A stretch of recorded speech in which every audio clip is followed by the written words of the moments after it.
Brasilinas e brasilinos, preparem a pipoca com manteiga e uma dose extra de antiácido, porque o nosso querido Bananil acordou com uma notícia que o Palácio do Assalto simplesmente não esperava, que a trupe do Stalinácio queria apagar da história e que a Mortadela Lima, a militante com crachá de jornalista do Urinol, UOL, vai ter que rebolar muito para tentar minimizar hoje nas suas colunas de 3 parágrafos e puro desespero.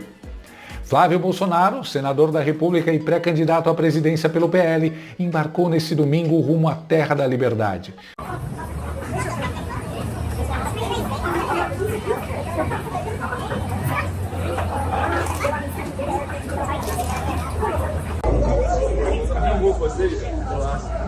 Tudo bem, senador?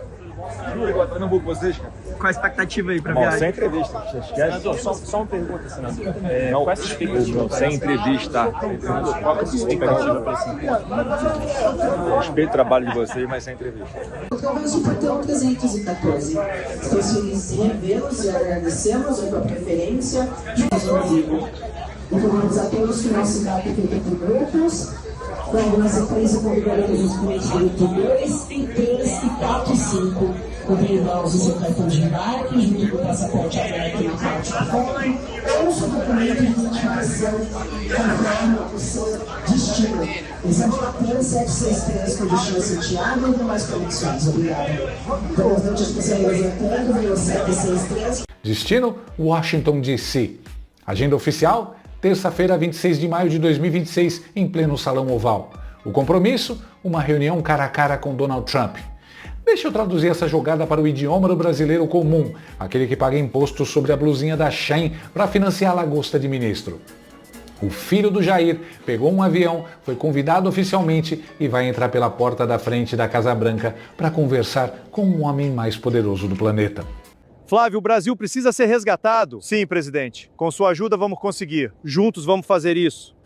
Enquanto isso, o bebum de Garanhuns, que passou 4 anos sendo solenemente ignorado por Trump, bloqueado por Trump, tarifado por Trump e humilhado internacionalmente pelo republicano, ficou aqui no Bananil, roendo as unhas e tentando descobrir um jeito de furar o pneu do avião. Olha que espetáculo de diplomacia! E o detalhe que destrói a narrativa da esquerda, segundo o jornalista Cláudio Dantas, que revelou essa bomba em primeira mão, o convite partiu de Washington. Não foi o Flávio que ficou implorando na DM do Instagram. Não foi o Eduardo que ligou chorando para a secretária do Trump. A Casa Branca mandou o convite com tapete vermelho. A pauta?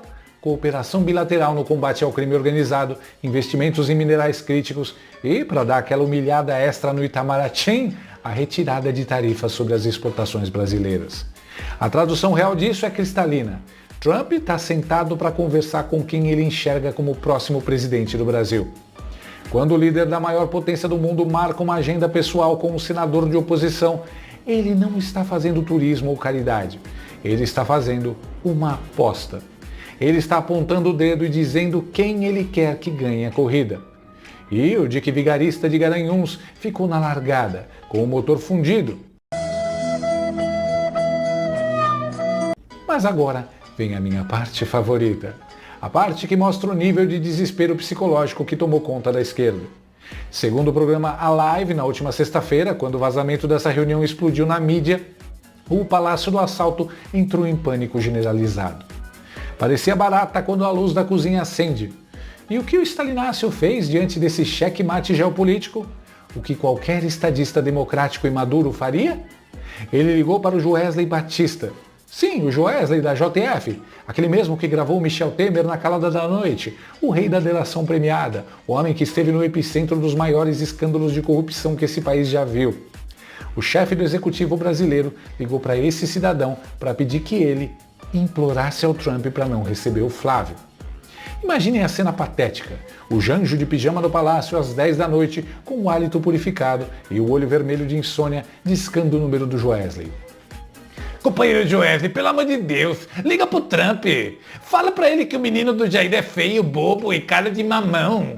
Diz pra ele não receber o garoto. E o Joesley do outro lado, provavelmente pensando: chefe, eu sou delator. O que eu tenho a ver com a Casa Branca? É o suco concentrado de humilhação institucional. E a imprensa militante, claro, correu para passar pano.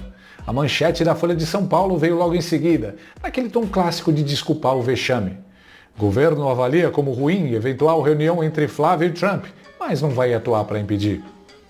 Tradução: o governo sabe que foi ultrapassado, sabe que tomou um drible histórico e agora está fingindo que não está nem aí, fingindo que é superior. É o Muttley limpando a fuligem da cara e fingindo que a explosão foi planejada.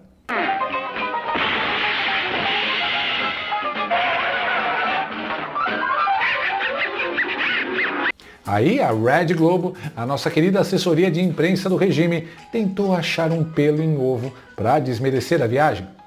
Eles descobriram que o Marco Rubio, secretário de Estado americano e grande articulador dessa ponte com a família Bolsonaro, estava em Nova Delhi, na Índia, e que só voltaria na segunda noite. Né? Todo mundo quer estar na fila lá para poder pegar uma oportunidade de poder falar com o presidente Donald Trump. Bom, hoje é feriado aqui, Nath, é Memorial Day, ninguém trabalha, ninguém quer saber de falar de política, todo mundo está afim mesmo de andar pelas ruas, pelos jardins e comemorar essa data. O personagem principal desse encontro, Nath, é, sem sombra de dúvidas, o secretário de Estado Marco Rubio.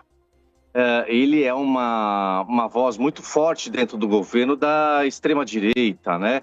E ele foi realmente um dos articuladores de tudo aquilo que aconteceu contra o Brasil. Só que o secretário de Estado Marco Rubio, olha, tem a polícia aqui rodando aqui, que não é comigo. Deus.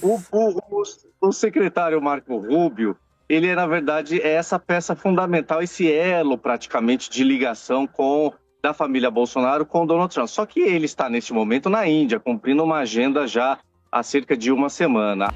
Pronto, foi o suficiente para os analistas de cachecol da Globo News começarem a cacarejar. Vejam bem, sem o Rubio o encontro perde peso. É só uma visitinha de cortesia. Talvez nem aconteça. Eles tentaram jogar óleo na pista para fazer o público escorregar. Mas não cola. Alguém avisa para esses gênios do jornalismo que quando o presidente dos Estados Unidos te convida, o secretário de Estado estar ou não na sala é apenas um detalhe decorativo. O dono da caneta é o Trump. É o equivalente a dizer que o casamento vai ser cancelado porque o padrinho vai chegar atrasado.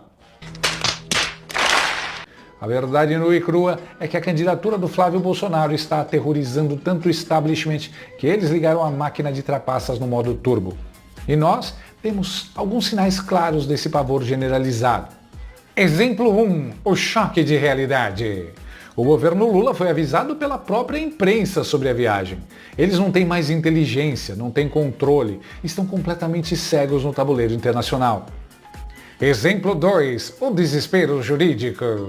Na semana passada, parlamentares petistas acionaram o STF e a Polícia Federal exigindo a apreensão do passaporte do Flávio Bolsonaro. A alegação? Risco de fuga. Sim, meus amigos, o senador, no meio do mandato, líder da oposição, convidado pela Casa Branca, vai fugir para os Estados Unidos para morar de favor na Disney, segundo a mente brilhante da esquerda. É ou não é o Dick Vigarista tentando colocar uma barreira de cimento na pista? Exemplo número 3, o pânico cultural. Uma liderança do PT e os advogados do grupo Prerrogativas, aquele sindicato de defensores de colarinho branco, entraram com uma petição no TSE para censurar o filme Dark Horse. Um filme sobre a vida de Jair Bolsonaro, que estreia em setembro. Eles acionaram o Itamaraty, a imprensa, o Congresso, a PF, o TSE e até o STF. Tudo isso para tentar parar um candidato que, segundo a própria esquerda, estaria sangrando politicamente. Ué, se o cara tá fraco, por que vocês estão usando toda a máquina do Estado para tentar destruí-lo? Ninguém gasta tanta munição contra quem não assusta. A desculpa para censurar o filme do Bolsonaro é maravilhosa. Dizem que a cinebiografia é propaganda eleitoral dissimulada. Olha a audácia dessa gente. Alguém precisa lembrar esse grupo de advogados militantes que o próprio Lula teve um filme lançado em pleno ano eleitoral de 2010. Lula, o filho do Brasil, que custou dezenas de milhões de reais em valores corrigidos, financiado por empreiteiras que anos mais tarde seriam condenadas na Lava Jato. Naquela época, a produção era arte pura, cultura nacional. Agora, um filme independente sobre o Bolsonaro é ameaça à democracia.